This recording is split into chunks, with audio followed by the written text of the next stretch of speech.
Halo guys, kembali lagi bersama saya Azaria Agung Ratana Malahina. Assalamualaikum warahmatullahi wabarakatuh. Shalom, salam kebajikan, salam. Saya dari kelas 3B, dosen pengampu Ahmad Syarifuddin MA. Di sini saya akan menjelaskan tentang hak asasi manusia. Hak asasi manusia adalah sebuah konsep hukum dan normatif yang menyatakan bahwa manusia memiliki hak yang melekat pada dirinya karena ia adalah seorang manusia. Hak asasi manusia berlaku kapan saja, di mana saja, dan kepada siapa saja, sehingga sifatnya universal. HAM pada prinsipnya tidak dapat dicabut. Sejarah perkembangan HAM ditandai dengan adanya 3 peristiwa penting di dunia barat, yaitu Magna Carta, Revolusi Amerika, dan Revolusi Prancis. Piagam perjanjian antara Raja John dari Inggris dengan para bangsawan disebut Magna Carta. Sejarah HAM atau hak asasi manusia berasal dari dunia barat atau Eropa. Seorang filsuf Inggris pada abad ke-17, John Locke, merumuskan adanya hak alamiah natural right yang melekat pada setiap manusia, yaitu hak atas hidup, hak atas kebebasan, dan hak atas milik. Pada masa itu, hak masih terbatas pada bidang sipil atau pribadi dan bidang politik. Sejarah perkembangan HAM ditandai dengan adanya 3 peristiwa penting di dunia barat, yaitu Magna Carta, Revolusi Amerika, dan Revolusi Prancis. Yang pertama, Magna Carta, piagam perjanjian antara Raja John dari Inggris dengan para bangsawan disebut Magna Carta. Isinya adalah pemberian jaminan beberapa hak oleh Raja kepada para bangsawan beserta keturunannya, seperti hak untuk tidak dipenjarakan tanpa adanya pemeriksaan pengadilan. Jaminan itu ia berikan sebagai balasan atas bantuan biaya pemerintahan yang telah diberikan oleh para bangsawan. Sejak saat itu, jaminan hak tersebut berkembang dan menjadi bagian dari sistem konstitusional Inggris. Revolusi Amerika.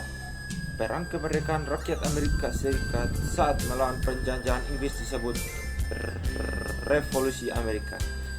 Declaration International of Independence, deklarasi kemerdekaan, dan Amerika Serikat menjadi negara merdeka pada tanggal 4 Juli 1776 merupakan hasil dari revolusi itu. Revolusi Prancis.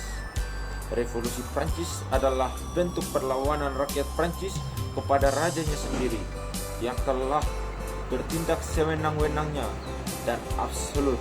Declaration dropped die France et du citoyen.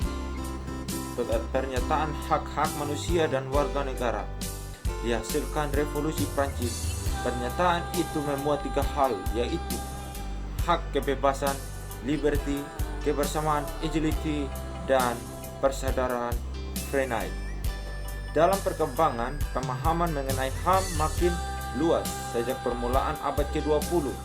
Konsep hak asasi berkembang menjadi 4 macam kebebasan, the 4 freedom.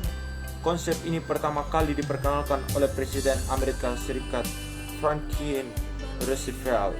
Keempat macam kebebasan itu meliputi: yang pertama, kebebasan untuk beragama; yang kedua, kebebasan untuk berbicara; yang ketiga, kebebasan dari kemerawatan; dan yang keempat, kebebasan dari ketakutan. 3 generasi perkembangan HAM. Hak asasi manusia generasi pertama adalah hak dasarnya berurusan dengan kebebasan dan kehidupan politik. Dalam kata lain, hak ini merupakan hak sipil dan politik. Contohnya adalah hak atas hidup, kesetaraan di mata hukum, kebebasan berpendapat, hak untuk mendapatkan proses hukum yang adil, hak kebebasan beragama, dan hak untuk mengundi dalam pemilu. Hak-hak ini dipelopori oleh Deklarasi Hak di Amerika Serikat dan Deklarasi Hak Asasi Manusia dan Warga Negara di Prancis pada abad ke-18. Hak ini dimasukkan ke dalam pasal 3 hingga 21 Pernyataan Umum tentang Hak Asasi Manusia pada tahun 1948 dan kemudian ke dalam Kovenan Internasional tentang Hak Sipil dan Hak Politik yang ditetapkan pada 1966. Hak asasi generasi kedua pada dasarnya adalah hak ekonomi, sosial, dan budaya. Dan hak-hak ini disebut generasi kedua karena hak ini dikatakan muncul pada abad ke-19 sebagai tanggapan terhadap kemiskinan dan eksploitasi yang dipicu oleh revolusi industri. Contohnya adalah hak atas kesehatan, hak atas pangan, dan hak atas perumahan. Hak-hak ini juga dimasukkan ke dalam PUHAM dan kemudian dilindungi oleh Kovenan Internasional tentang hak-hak ekonomi, sosial, dan budaya. Dan yang terakhir, hak asasi manusia generasi ketiga adalah hak yang muncul pada kedua abad ke-20 dan dikemukakan dalam dokumen-dokumen yang tergolong sebagai soft law dan hukum internasional seperti Deklarasi Stockholm 1972 dan Deklarasi Rio 1992. Contohnya adalah atas pembangunan dan atas lingkungan hidup yang sehat, Piagam Afrika tentang hak asasi manusia dan hak penduduk dikenal karena menjamin hak-hak semacam dalam pasal 20, 21, 22, dan 24. Sekian penjelasan dari saya mengenai HAM. Semoga teman-teman dan Bapak dosen bisa mengerti, dan yang ingin memberikan saran, memberikan kritik, silakan ditulis di kolom komentar.